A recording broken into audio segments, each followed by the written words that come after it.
Hey guys, thank you for tuning in to another episode of InRange. I'm actually at the Tactical Medic today in Mesa, Arizona. We're doing a medical class and we're going to have a video about that as well.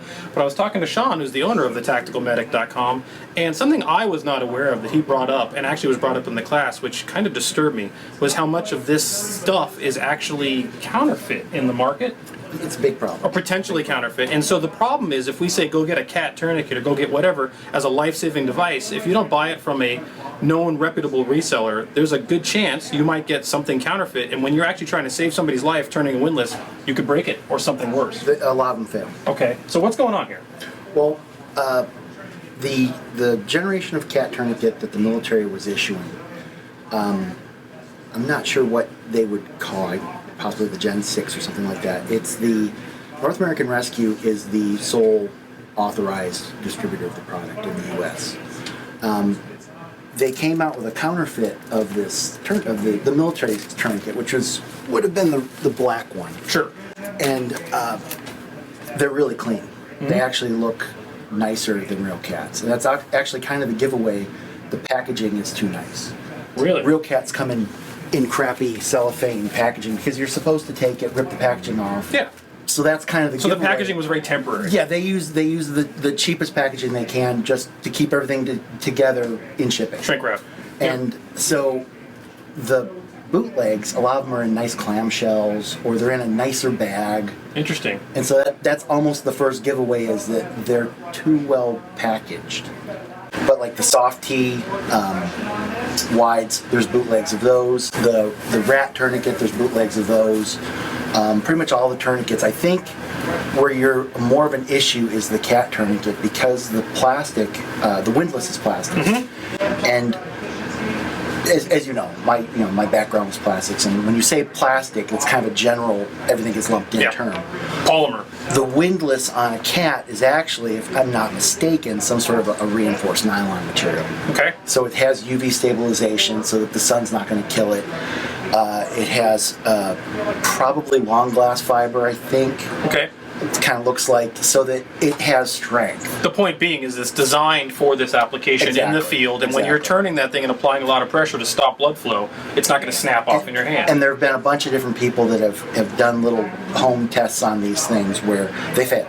Okay. As soon as you put real loads on them, they fail. So what this came to, this really seemed very insidious to me, because we're aware of, there's a lot of knockoff stuff. There's knockoff Aimpoints, knockoff this, knockoff that, knockoff rail system, stuff you throw on your airsoft gun, and who cares, really, for the most part. Knockoff medical gear is a particularly insidious, kind of evil thing. It is. Well, especially when you're talking about a product that has a certain mechanical property to it that must work. And that's where ultimately, when I heard about counterfeit medical equipment, buying stuff from either the tacticalmedic.com or some other reputable vendor, getting the real stuff when you need it matters. Well, and that's crazy. You are truly making a decision if someone's going to live or die, and you're trying to save $5. Which speaks volumes about someone who's willing to pass off counterfeit medical equipment. I don't even know. I really have a hard time getting my head wrapped around that. I've gotten very nasty with some people because, to be fair to some of these guys, they don't know they're selling a counterfeit cat. Okay, so that's different than doing it intentionally. Yeah. Yes. But when I talked to, there was some dude just popped up at the gun shows, and I went over him. I'm looking at it. And it's like, what is this? It's like, how much are these? He told me the price. It's like, that's not a cat. Oh yeah, it is. And then the other guy was like, oh no, they're cat style tourniquets. It's like, no, there's cat no style. It's either a cat tourniquet or it's not. And I've had people say, well, why is it so much more expensive? And it's like, you're paying for this. Well, from my end, as someone who's selling this stuff, I have North American Rescue to stand behind me. Yep.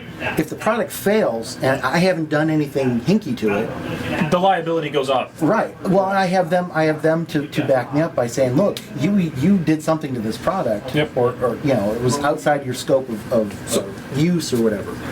And so, I mean, just from a straight up capitalistic liability standpoint, you want to stay with products from real companies. But there's the moral element. But well, most definitely. Yeah. So with my Mark 1 eyeball here, I see the most current Cat Gen 7 is $35 from you. Correct. What would a counterfeit one tend to be priced at? I mean, sometimes it's how much? $20. $20. So that's a warning sign. $15 to $20. But the point being is, so there's at least at this moment in time, as of May or April of 2017, a $20 cat tourniquet's probably a warning sign.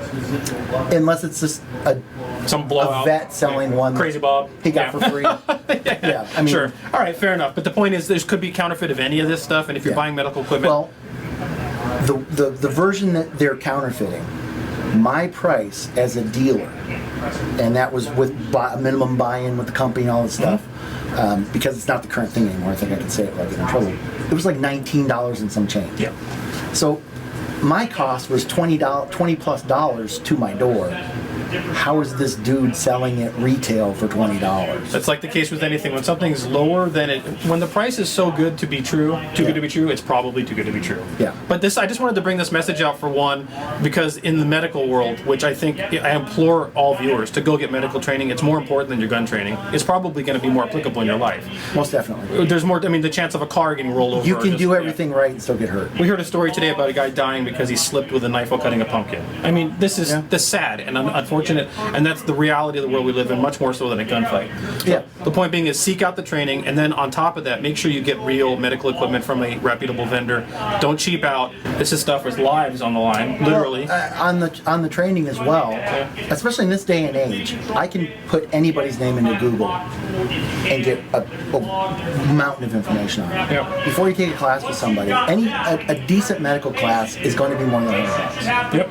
It's going to be at least a full day, and it's going to be $100 to $200. One that you're really going to walk away with something worth knowing. Sure. Some trainers will provide equipment in the fee, and so their fee's a little more. Sure. Some of them are more like a Boy Scout type first aid type of class, and there might be a little bit less. But check out the people that you want to train with. Look at some reviews. See if what if they're pushing any weird stuff, or if they're real married to a specific product more than teaching you. As with any purchase in life, right? Yeah. Well, exactly. It's no different. It's no different. And in this day and age, it's so easy. I mean, I have the entire internet on a phone. Right. Yep. I mean, there's no reason not to do a little due diligence. I agree, but you do want to do some of this training in real life. Guys, I hope you appreciate this information. I think it's really valuable, and it's an important video to put out. So thank you for watching. If you like this stuff, again, we are completely viewer supported by Patreon only. Please consider that. If not, subscribe, but more importantly, share this video, because this is the kind of real world knowledge that needs to get out there, and it's the stuff that we don't unfortunately see on a lot of channels. So thanks for watching, and thank you, Sean, for doing this. Thanks for coming by.